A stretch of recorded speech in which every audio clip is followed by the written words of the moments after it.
प्रधानमंत्री आवास योजना ग्रामीण लाभार्थियों का होगा सर्वे। जी हां, खबर उत्तर प्रदेश के बलिया जनपद से है, जहां प्रधानमंत्री आवास योजना ग्रामीण के अंतर्गत आवास प्लस 2018 की सूची में पात्र लाभार्थियों का नाम जोड़े जाने के लिए पूरे जिले में सर्वे का कार्य शुरू होगा। मुख्य विकास अधिकारी ओजस्वी राज ने गुरुवार को कलेक्ट्रेट सभागार में प्रेस वार्ता कर इसकी पात्रता व अपात्रता के मानदंडों की विस्तृत जानकारी दी। बताया कि सर्वे का कार्य पूरा पारदर्शी तरीके से होगा। विशेष रूप से कहे कि इसमें किसी प्रकार का आवेदन किसी को नहीं करना होगा। यह डोर टू डोर सर्वे होगा। इसी सर्वे के आधार पर 2028-29 तक आवास दिए जाएंगे।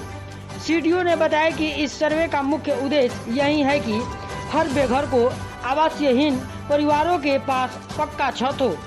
कोई भी पात्र परिवार आवास योजना से वंचित न रह जाए। इस सर्वे के बाद अस्थायी पात्र सूची तैयार की जाएगी, जिसमें सभी पात्र परिवार को सम्मिलित किया जाएगा। इस दौरान पीडी उमेश मणि त्रिपाठी के साथ थे।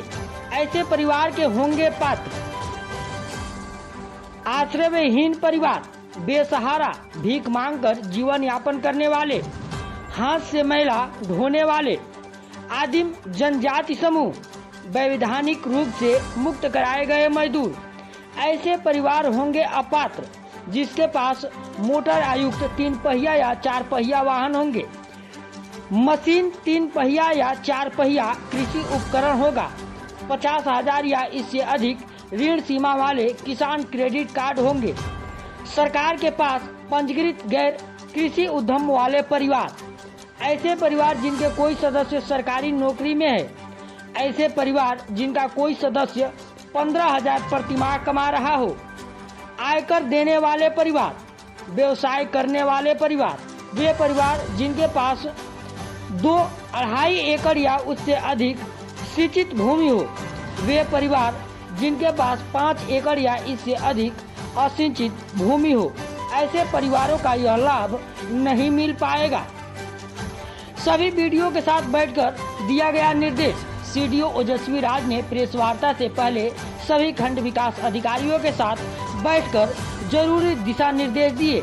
बताया कि समस्त ग्राम पंचायतों में पंचायत सचिव बैठक कराकर ग्रामवासियों को संबोधित मानक एवं सर्वेक्षण के बारे में विस्तृत जानकारी उपलब्ध कराएंगे। इस बैठक में अधिक से अधिक ग्रामवासी प्रतिभाग करेंगे।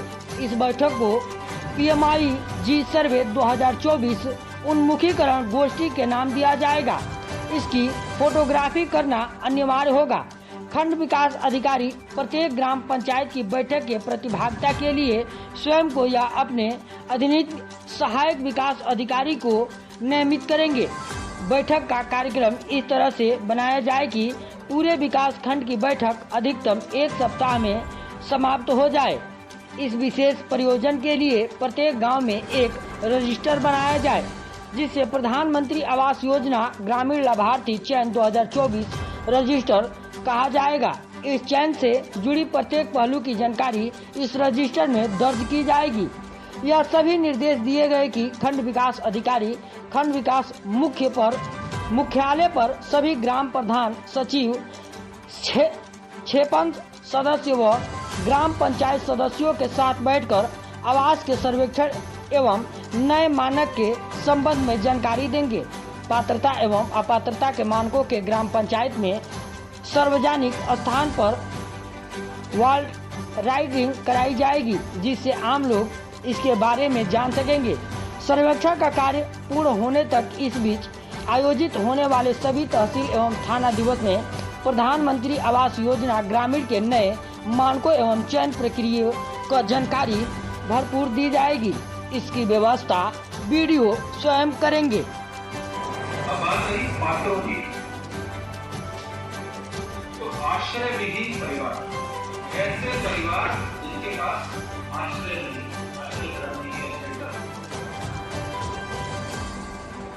बेसहारा भीख मांगकर जीवन यापन करने वाले, ये वो है जो पात्र हैं। ऐसे गरीब, ऐसे बेसहारा लोग को भीख मांगकर जीवन यापन करते हैं। ना तो उनकी कोई आय का साधन है, ना कोई व्यवसाय है, ना भीख मांगकर। हाथ से मैला ढोने वाले मैनुअल स्कैवेंजर्स वो पात्र है। आदिम जनजातीय समूह प्रिमिटिव ट्राइबल ग्रुप्स वैधानिक रूप से मुक्त कराए गए बंधुआ मजदूर, ऐसे बंधुआ मजदूर जिनको मान लीजिए एक भट्टे से मुक्त कराया है और जो यहाँ के निवासी हैं उनको हम पात्र जाति श्रेणी में रखते हैं। तो ये अगले 5 वर्ष तक के लिए ये जो सर्वे कराएंगे ये अगले 5 वर्ष तक के लिए वैलिड है, अगर बीच में कोई सरकार का निर्देश नहीं होगा। और उसका पात्रता और अपात्रता का क्राइटेरिया आप लोग से समझ सकते हैं। जहाँ तक रहा रजिस्टर्स का सवाल, तो हम आप लोगों से भी अनुरोध करेंगे कि आप लोग खुद फील्ड में घूमते हैं। जब हमारा सर्वे स्टार्ट होगा तो आप भी किसी ग्राम पंचायत में ये निर्देशन कर दूंगा कि जिसकी पंचायत भवन में या जहाँ भी वो सचिव के पास रहे रजिस्टर, तो कोई भी रजिस्टर को दे तो आप लोग भी जाए तो आप लोग भी देख सकेंगे काम पारदर्शिता से हो रहा है, उसने अप्लाई किया, उसका नामजद हुआ है, उसका पात्रता उसका कारण लिखा है, अपात्रता उसका कारण लिखा है। और आप लोगों की भी संज्ञान में कोई आता है ऐसा तो पात्र है इसको अपात्र कर दिया या अपात्र है इसको पात्र कर दिया, तो आप हम लोग से कभी भी मिल सकते हैं। ब्लॉग पे हमारे वीडियो है उनसे कभी भी मिल सकते हैं या फिर ऑनलाइन भी आप हम लोग को शिकायत कर फोन पे मैसेज कर देंगे ऑनलाइन तरह।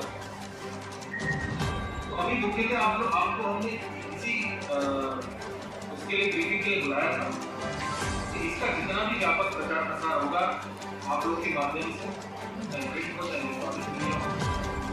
उतना हमारे बलिया के आम जनमानस को फायदा होगा। आप लोगों के कोई प्रश्न है तो आप एक एक करते हैं।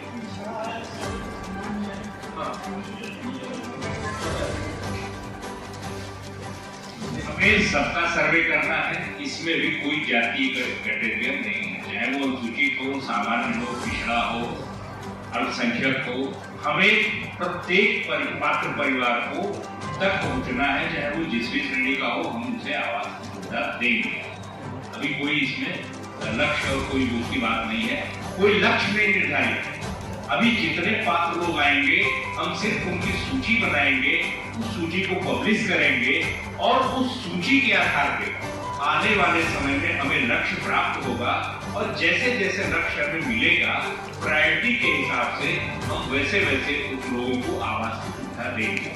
उदाहरण के लिए मैं कह सकता हूँ कि अगर बलिया जनपद में 10,000 लोगों को पात्रता का सर्वे किया गया, ये 10,000 लोग हैं जिन्हें आवास दिया जाएगा और 24-25 में हमें सिर्फ 500 का लक्ष्य मिला है, तो उस 10,000 की सूची में प्रत्येक ब्लॉक में जो 500 नाम टॉप प्रायोरिटी वाले होंगे उसको विभाजित करते हुए आवास दिया जाएगा।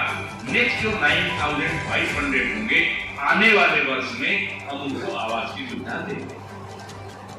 सर ये जो बेसहारा भीख मांगने वाले हैं उनके पास तो जमीन होती नहीं, उनको कहाँ आवास बना के दिया जाए? जो भी ऐसे परिवार हैं जिनके पास जमीन नहीं है, प्रधानमंत्री आवास योजना में यह व्यवस्था है कि उनको पट्टे की जमीन उपलब्ध कराई जाएगी। तहसील के माध्यम से अनुरोध करके उन्हें पट्टा आवंटित किया जाएगा। जहां पर उन्हें पट्टा दिया जाएगा वहां पर उनको आवास की सुविधा दी जाएगी। सरकार से ही मिलता है कि परिया मोटर, तो क्या वो बाहर हो जाएंगे?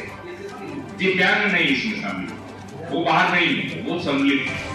दिव्यांग जो है वो उनको चलने के लिए तिपहिया वाहन मिला है, वो रिक्शा या ऑटो गाड़ी नहीं है उनकी। देखिए इसमें मुख्यतः तिपहिया वाहन का जो क्राइटेरिया है वो ई रिक्शा, उसका तात्पर्य ई रिक्शा है या फिर कोई लोडिंग का वाहन है उसका, या फिर अपना मान लीजिए कोई ट्रांसपोर्ट का वाहन। सर ये जो ई की जमीन होती है इससे गाँव में घर बने हैं कोई ज्यादा होता नहीं है, उस जमीन को लिए आवाज बनेंगे अगर वो बात होगा। ग्राम सभा प्रस्ताव करेगी, पट्टा होगा, वो अपना आवास करेगा। देखिए अभी बहुत प्रिलिमिनरी स्टेज है, अभी हम बस इस सर्वे का यही कर रहे हैं कि कितने लोगों के पास हमारे कितने लोग इस जनपद में पात्र हैं, बस ये हम शासन भेजना चाह रहे हैं सर्वे। उसके बाद उसके सापेक्ष टारगेट आवंटित होगा। अगर मान लीजिए हमें 10 लोगों का ऐसा टारगेट आवंटित हो गया जो इंस्टीट्यूट में भीख मांगने वाले करवा रहे हैं, तो फिर अगर वो टारगेट आवंटित हो गया और उनको मकान आवंटित हो गया, तो हमारी जिम्मेदारी है कि हम उनको पट्टा करवाएं, तहसील के माध्यम से पट्टा करवा के वहां पे आओ। आपने अगर लोन लिया है, नहीं तो आपने लोन लिया है 1 लाख 10 रुपए का, कर रहे हैं कैसे कर रहे हैं, व्यवसाय से कर रहे हैं, वो व्यवसाय में आ गया। 3 पहिया वाहन से आपने लोन पे लिया है, चाहे आपने खुद के उससे लिया है, वो आप आवेदन की चाहिए। वो आवेदन करेगा कि नहीं करेगा तभी उसको लिया जाएगा। आवेदन किसी को नहीं करना है, ये क्लियर कर दीजिएगा। कोई फॉर्म व्यक्ति नहीं भरेगा, सर्वे होगा। सर्वे करने के लिए सरकारी कर्मचारी डोर टू डोर जाएंगे। अभी विस्तृत निर्देश भारत सरकार से प्रतीक्षित है। हमें अभी केवल प्रचार प्रसार करने के लिए कहा गया है। इसके क्रम में हमने आपकी बैठक बुलाई है कि लोगों को अवेयर हो जाएं कि शीघ्र ही आवास का सर्वे शुरू हो रहा है। उसमें जो लोग भी पात्र होंगे, जो जागरूक हो जाएंगे, वो बजाय जिले पर दौड़ने के, बजाय मुख्यालय पर आने के, अपने ब्लॉक में अपनी ग्राम पंचायत के सचिव से संपर्क करेंगे। वहां पर आने वाले समय में उनकी समस्या का समाधान किया जाएगा।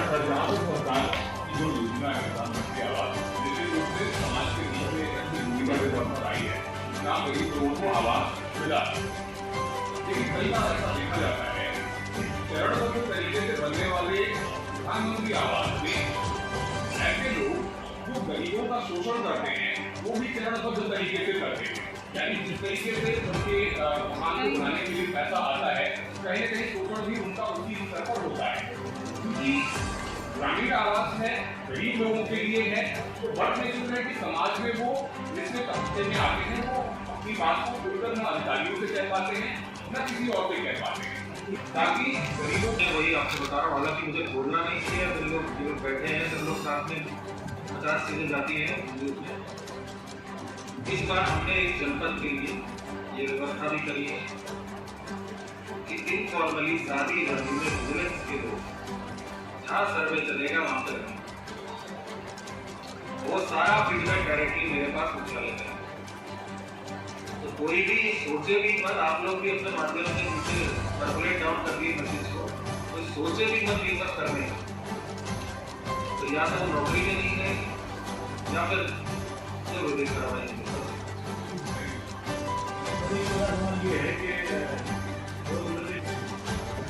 आप प्लीज एक बार और थोड़ा सा क्लियर करें कि वो जहां पर वर्तमान में है वहां कितने समय से है। अगर वो वहां पर पिछले 1 साल से हैं तो हम उन्हें प्रोत्साहित करेंगे कि चूंकि उनके पास कोई जमीन नहीं है, रहने का कोई आश्रय नहीं है, वो टेम्पोररी कहीं रहते हैं, फिर जब लोग वहां से हटाते हैं तो वो छोड़ करके जगह को दूसरी जगह चले जाते हैं। हम उनसे बात करके कि क्या हम उनको अस्थायी रूप से बसने का जगह दे रहे हैं, सरकार का आवासीय सुविधा दे रहे हैं, वो यहाँ रहेंगे और मैक्सिमम लोग तैयार भी हो जाते हैं, तो ऐसे लोगों को हम इस तरीके से आवास की योजना से लाभान्वित करेंगे। दूसरा सवाल ये है कि 11,100 बेहतर बनाया गया दुकान, उसका जो है जो अदर घटक है, वो जो मकान जो योजनाएं क्या उसके लिए क्या योजनाएं फिक्स कर लिया, वो उसमें दिक्कत क्या होगी? क्या चीज? आवास सीधे लाभार्थी को धनराशि दी जाती है, कोई वर्किंग एजेंसी इसमें नहीं जी। धनराशि में अभी अनियमितताएं 99 ऐसे लोग थे जिनको गलत पैसे दिए गए, क्या बताइए? उन लोगों के खिलाफ उस समय FIR दर्ज हुआ था। रिकवरी हुई है, रिकवरी के लिए जो है वो पत्र जारी, मैं अभी अपडेट इससे नहीं हूँ जो आप मुझे जानकारी दे रहे हैं, आप मुझे अलग से बताइएगा, मैं इसे देख करके तब आपको ब्रीफ करूंगा। अनियमितता के संबंध में हम बताते हैं, पिछले दिनों में बड़ी कार्रवाई हुई है। जनपद में जो है तमाम ब्लॉकों में आवास में सचिव निलंबित किए गए हैं। तमाम पुराने प्रकरणों में जहां पर FIR में गिरफ्तारियां भी की गई थी, वसूली की भी कार्रवाई की गई थी, और जो अपात्र चयनित किए गए थे उनकी धनराशि वापस लेकर के खाते में जमा करा करके गवर्नमेंट को वो धनराशि वापस भी कराई जा रही है और की भी गई है।